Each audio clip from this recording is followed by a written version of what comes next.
నెల్లూరులో యువకుడు దారుణ హత్యకు గురయ్యాడు.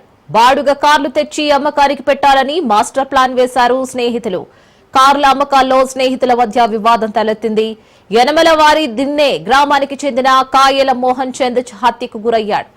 వీరిరువురి మధ్య పెన్నా నదిలో పూడ్చిపెట్టారు నిందితులు. ప్రణీత్ రెడ్డి, తరుణ్ రెడ్డి, శ్రీధర్, మాముడూరుకు చెందిన మరో ఇద్దరు యువకులను పోలీసులు అదుపులోకి తీసుకున్నారు.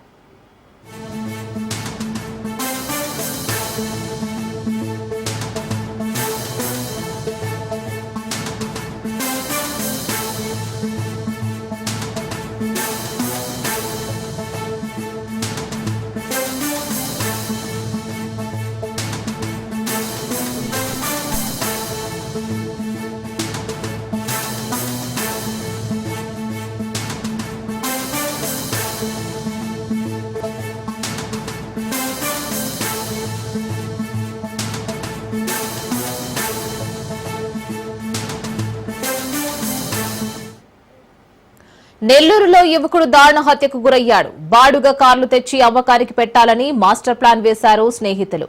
కార్ల అమ్మకాల్లో స్నేహితుల మధ్య వివాదం తలెత్తింది. యనమలవారి దిన్నే గ్రామానికి చెందిన కాయల మోహన్ చంద్ హత్యకు గురయ్యాడు. విరువూరు వద్ద పెన్నా నదిలో పూడ్చిపెట్టారు నిందితులు. పునీత్ రెడ్డి, తరుణ్ రెడ్డి, శ్రీధర్, మాముడూరుకు చెందిన మరో ఇద్దరు యువకులను పోలీసులు అదుపులోకి తీసుకున్నారు.